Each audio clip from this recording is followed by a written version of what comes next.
Terima kasih Anda masih bersama kami. Pemirsa, Basarnas bersiaga penuh untuk menjaga keselamatan pemudik Lebaran di semua wilayah. Semakin mendekati Idul Fitri 2025, arus mudik Lebaran semakin meningkat terutama di tol Trans Jawa. Meski terpantau kondusif, Basarnas selalu bersiaga untuk merespon cepat kondisi darurat sesuai dengan arahan pemerintah demi menjamin keselamatan pemudik. Basarnas menempatkan lebih dari 472 posko yang tersebar di seluruh wilayah Indonesia termasuk menyiagakan armada helikopter SAR dan kapal SAR laut. Posko tersebut berlokasi di jalur utama tol, pelabuhan, bandara, serta tempat wisata yang diprediksi mengalami lonjakan pengunjung selama libur Lebaran.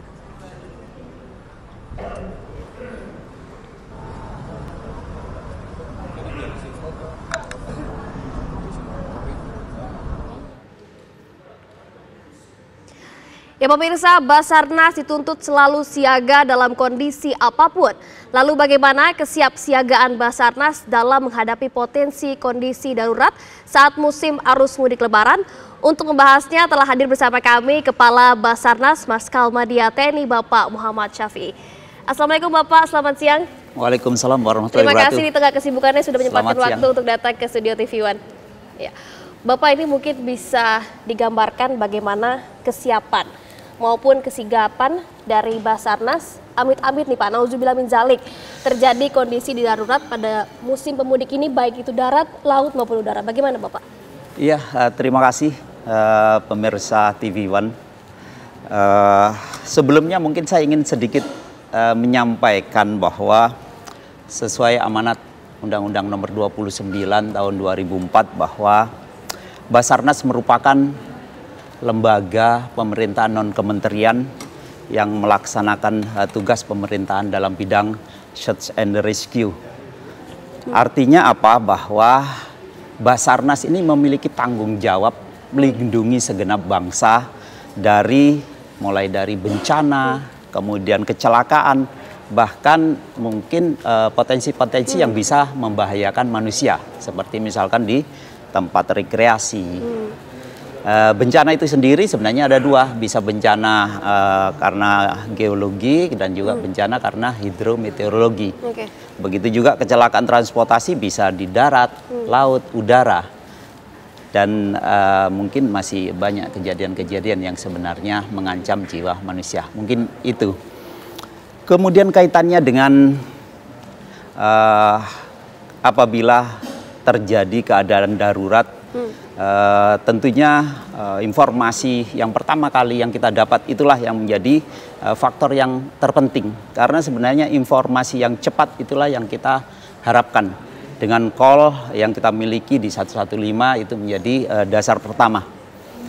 Kemudian pada saat arus mudik Lebaran ini memang betul bahwa Basarnas selain melaksanakan siaga operasi secara rutin 24 jam juga ikut terlibat dalam posko terpadu. Total dari posko terpadu ada 263 posko yang tersebar di seluruh Indonesia, dan secara mandiri Basarnas juga menyiagakan atau posko SAR sejumlah 209 yang langsung dikendalikan oleh Basarnas Command Center yang ada di kantor pusat. Jadi mungkin itu yang kita siagakan dengan harapan mudah-mudahan arus mudik Lebaran ini dalam rangka liburan Lebaran ini kita tidak mengharapkan adanya kejadian, tapi apapun yang dimungkinkan terjadi, mudah-mudahan dengan kesiapan kita akan bisa mengeliminir potensi-potensi yang kira-kira tidak kita harapkan. Artinya ada kesiapan khusus, ada kesiapan matang yang dipersiapkan dari Basarnas untuk menyukseskan arus mudik Lebaran ini ya Pak? Iya betul, kita menyiapkan mulai dari personil, alat peralatan, bahkan sarana prasarana. Mulai dari alutsista pesawat, kita memiliki kapal yang tersebar lebih dari 250 kapal.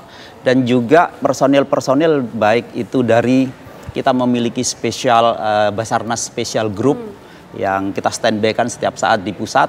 Kita juga memiliki anggota SAR yang tersebar di 45 kantor SAR beserta potensi SAR yang tersebar di seluruh Indonesia. Nah Pak, ini kita melihat cuaca ekstrim masih terjadi, bencana banjir, longsor juga masih terjadi. Ini kalau ada potensi bencana seperti ini, bagaimana kesiapan dari Basarnas? Tapi ditahan dulu Pak, jawabannya kita akan jawab usai jeda berikut ini di next segmen selanjutnya. Pemirsa, kabar siang akan kembali usai jeda berikut ini, tetaplah bersama kami.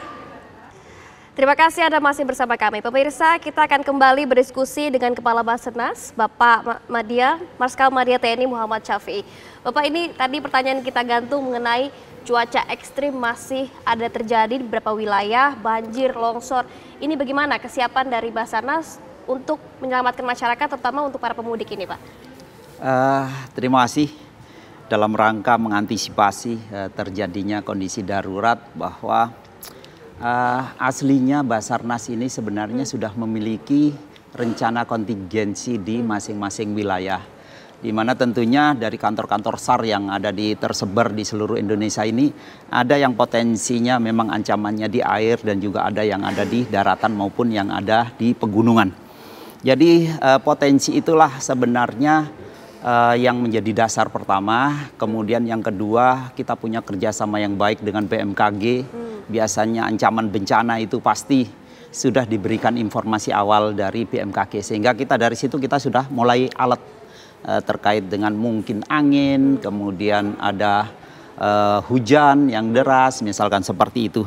Kemudian yang berikutnya, dari hasil pemetaan dari masing-masing kantor SAR tersebut, sebenarnya kita mengharapkan masing-masing kantor SAR memiliki komunikasi yang baik, bersinergi, kolaborasi dengan seluruh potensi SAR yang ada, di mana potensi SAR itu bisa dari TNI, bisa dari kepolisian, lembaga, kementerian, ataupun dari potensi-potensi SAR yang lain. Kemudian yang tidak kalah penting, bahwa kita berusaha untuk selalu memberikan edukasi kepada masyarakat tentang bagaimana sikap masyarakat apabila mendengar ada kedaruratan.